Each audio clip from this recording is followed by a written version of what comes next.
పొట్లూరు దర్శత్ గారిని వేదిక మీదకు ఆహ్వానిస్తున్నాం. అందరికీ నమస్కారం. 2014లో విభజన జరిగినటువంటి రాష్ట్రంలో ఉద్యోగాలు పరిశ్రమలు లేక ఆనాడు ఆంధ్రప్రదేశ్ అంధకారప్రదేశ్గా మారితే ఆనాడు మనకు కనిపించినటువంటి ఏకైక ఆశాదీపం బ్రాండ్ సిబిఎన్. ఆనాడు యువత సామర్థ్యాన్ని నమ్మిన ఏకైక నాయకుడు నారా చంద్రబాబు నాయుడు గారు. ఆ నమ్మకంతో యువతకి మనం నైపుణ్యాలు అందిస్తే ప్రపంచమే అవకాశాలు ఇస్తుందని భావించి ఆనాడు పరిశ్రమలకు కావాల్సిన నైపుణ్యాలని యువతకు అందించడానికి స్కిల్ డెవలప్మెంట్ కార్పొరేషన్ ఏర్పాటు చేసి తద్వారా సిమెన్స్ వంటి అంతర్జాతీయ సంస్థల సహకారంతో రాష్ట్ర వ్యాప్తంగా ఉన్నటువంటి ఇంజనీరింగ్, డిగ్రీ, పాలిటెక్నిక్ విద్యార్థులందరికీ కూడా నైపుణ్య అభివృద్ధి చేసి వారందరికీ కూడా 2019 వచ్చేసరికి లక్షలాది రూపాయలు వచ్చే ఉద్యోగాలు ఇచ్చి ఆనాడు ఉన్నటువంటి యువత అందరికీ కూడా లక్షలాది మందికి నైపుణ్యాభివృద్ధి చేసినటువంటి ఘనత చంద్రబాబు నాయుడు గారిది. మరి ఆనాడు మనం చూసుకున్నట్లయితే విభజనతో నలిగిపోయినటువంటి రాష్ట్రానికి మరి ఒక నైపుణ్య విప్లవం ద్వారా కొత్త ఊపిరిలోది ఇండియా స్కిల్ రిపోర్ట్లో సైతం ఆంధ్రప్రదేశ్ని అగ్రభాగాన్ని నిలిపిన నాయకుడు మన నాయకుడు నారా చంద్రబాబు నాయుడు గారు.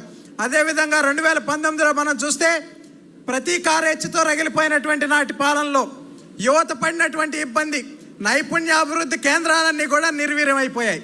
ఆ తర్వాత 30 లక్షల మంది నిరుద్యోగ యువతకి ఆంధ్రప్రదేశ్ రాష్ట్రంలో ఉద్యోగాలు కల్పించాలని 2019కి ముందే చంద్రబాబు నాయుడు గారు ప్రణాళికలు వేస్తే జగన్మోహన్ రెడ్డి అధికారంలోకి వచ్చిన తర్వాత వాటన్నిటిని కూడా తుంగలోకి తొక్కి అందరి కళని కూడా చిత్రం చేసినటువంటి ఆ ఘనత జగన్మోహన్ రెడ్డికే దక్కుతోంది.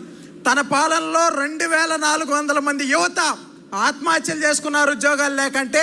ఈ రాష్ట్రంలో అది కేవలం సంఖ్య కాదండి, 2400 మంది తల్లుల కడుపు కోత, 2400 కళ్ళకు జరిగిన అంత్యక్రియలని సందర్భంగా నేను తెలియజేస్తా ఉన్నా. అదేవిధంగా కక్ష రాజకీయాల్లో భాగంగా అక్రమ స్కిల్ కేసులో మన నాయకుడిని 53 రోజుల పాటు అరెస్ట్ చేసి జైల్లో పెట్టగలిగారు. కానీ ఆయన విజన్ని, ఆయన పట్టుదలని, ఆయనకున్నటువంటి ఆలోచనలు మాత్రం జగన్మోహన్ రెడ్డి నిర్బంధించలేకపోయాడు అన్నాడు. అయితే ఇదే సందర్భంలో రాష్ట్ర వ్యాప్తంగా ఉన్నటువంటి మనందరం ఏ విధంగా అయితే కదిలి నిరసన కార్యక్రమాలు చేపట్టామో, మరి 1 కాదు, 2 కాదు, 3 కాదు, 79 దేశాల్లో ఉన్నటువంటి యువత అందరూ కూడా ఆయన విజన్ వల్ల లబ్ధి పొందిన వారందరూ కూడా బయటకు వచ్చి నిరసన కార్యక్రమాల ద్వారా మరి తమ అభిమానాన్ని చాటుకున్నారు.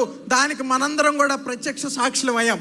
వీటన్నిటితో ఆనాడు రాష్ట్రంలో ఉన్నటువంటి యువత ఈ కక్ష రాజకీయాలు మాకొద్దని విసిగిపోయి ఒక స్పష్టమైన తీర్పుని 2024 ఎన్నికల్లో ఇచ్చారు. మాకు రివెంజ్ పాలిటిక్స్ కాదు, రిజల్ట్స్ ముఖ్యం అన్నారు. మాకు కేసులు కాదు, కెరీర్ కావాలనుకున్నారు. కాబట్టి 2024 ఎన్నికల్లో రాష్ట్ర రాజకీయాల్లో ఒక సువర్ణాధ్యాయానికి తెరదీస్తూ మన కూటమి ప్రభుత్వాన్ని అధికారంలోకి తేవడంలో యువత కీలక భూమిక పోషించింది. మరి ఆ సందర్భంలో అప్పటిదాకా ఉన్నటువంటి ప్రభుత్వాలన్నీ కూడా మరి కులాలు, ఓట్లు, సీట్లు లెక్క పెట్టుకుంటూ ఉంటే ఆనాడు మన రాష్ట్రంలో ఉన్నటువంటి కూటమి ప్రభుత్వం యువతకున్న టాలెంట్, స్కిల్ అండ్ పొటెన్షియల్ లెక్కబెట్టింది. అదే ముఖ్యమంత్రిగా చంద్రబాబు నాయుడు గారు తీసుకున్న మొట్టమొదటి నిర్ణయం స్కిల్ సెన్సెస్. ఈ స్కిల్ సెన్సెస్ ద్వారా తీసుకున్నటువంటి నిర్ణయాన్ని మరి నైపుణ్య గణన చేసి నైపుణ్య పోర్టల్ ద్వారా వీటన్నిటిని కూడా పరిశ్రమలకు అందించినటువంటి ఒక చక్కటి కార్యక్రమాన్ని తీసుకోవటం. అదేవిధంగా రాబోయే రోజుల్లో స్కిల్ యూనివర్సిటీ ద్వారా రాష్ట్రంలో ఉన్న యువత అందరికీ కూడా నైపుణ్యాభివృద్ధి చేసి మరి వాళ్ళందరూ కూడా జాబ్ సీకర్స్ కాదు, జాబ్ క్రియేటర్స్గా చేయాలనుకున్న లక్ష్యం మన నాయకుడు నారా చంద్రబాబు నాయుడు గారు. దాన్ని ఈ సందర్భంగా తెలియజేసుకుంటూ అదేవిధంగా మనం చూసుకున్నట్లయితే మరి ఈ స్కిల్ సెన్సెస్తో మొదలైనటువంటి ప్రయాణం స్కిల్ ఆంధ్రాగా మారాలి. ఈ స్కిల్ ఆంధ్ర గ్లోబల్ ఆంధ్రాగా ఎదగాలనేది మన యువ నాయకుడి సంకల్పం. ఈ సందర్భంగా మనం చూస్తే మరి ఉత్తరాంధ్రని డిజిటల్ గేట్వేగా తీసుకుని పరిశ్రమలన్నింటినీ కూడా తీసుకొచ్చు. ఉదాహరణకి గూగుల్ కానివ్వండి, టీసీఎస్ కానివ్వండి, కాగ్నిజెంట్ కానివ్వండి, డెలాయిట్ కానివ్వండి, ఇటువంటి సంస్థలన్నింటినీ కూడా ఉత్తరాంధ్రకు తీసుకొస్తూ మరి యువత చేతుల్లో సర్టిఫికెట్లు మాత్రమే కాదు, పే స్లిప్లు, శాలరీ స్లిప్లు కూడా ఉండాలని నమ్మినటువంటి నాయకుడు నారా లోకేష్ గారు. అదేవిధంగా అమరావతి ప్రాంతంలో క్వాంటమ్ వ్యాలీ కానివ్వండి, రాజధాని పునర్నిర్మాణ పనులతో ఇక్కడ చంద్రబాబు నాయుడు గారు అభివృద్ధి చేస్తూ ఉన్నారు. మరి గతంలో జగన్మోహన్ రెడ్డి రాయలసీమను ఒక ఫ్యాక్షన్ సీమగా, రాళ్లసీమగా చూపిస్తే మన నాయకుడు లోకేష్ గారు ఆ ప్రాంతానికి రాయల్ ఎన్ఫీల్డ్ని, డిఫెన్స్ యుద్ధ విమానాల తయారీ కేంద్రాన్ని తీసుకొచ్చి రాయలసీమ అంటే రాయల్ సీమ, రక్షణ సీమ అని చెప్పినటువంటి నాయకుడు మన నాయకుడు లోకేష్ గారు. అదేవిధంగా 10వ తరగతి ఫలితాలప్పుడు కూడా మనం చూసాం, తన తండ్రి ఫోటో వేసుకునే అవకాశం ఉన్నా, తన ఫోటోతో ప్రచారం చేసుకునే అధికారం ఉన్నా, ఆ పేపర్ నిండా కూడా మట్టిలో మాణిక్యాలైన విద్యార్థుల చిరునవ్వులే ఉండాలనుకున్న లోకేష్ గారి మనస్తత్వానికి మరి ఆనాడు 5 పైసలు పని చేయకుండా 500 రూపాయల ప్రచారార్పాటం చేసుకున్న జగన్మోహన్ రెడ్డి మనస్తత్వానికి ఆనాడు ప్రత్యక్ష ఉదాహరణ చూసాం. ఈ సందర్భంగా చాలామంది మాట్లాడుతూ ఉన్నారు. చంద్రబాబు నాయుడు గారు వయసు గురించి మాట్లాడుతున్నారు, శాపనార్థాలు కూడా పెడతా ఉన్నాడు జగన్మోహన్ రెడ్డి. పిల్లి శాపనార్థాలకి ఉట్టి తెగదని జగన్మోహన్ రెడ్డి తెలుసుకోవాలని కూడా ఈ సందర్భంగా తెలియజేసుకుంటూ ఈరోజు మేము జెన్జీ ప్రతినిధులుగా ఇక్కడ ఉన్నాం.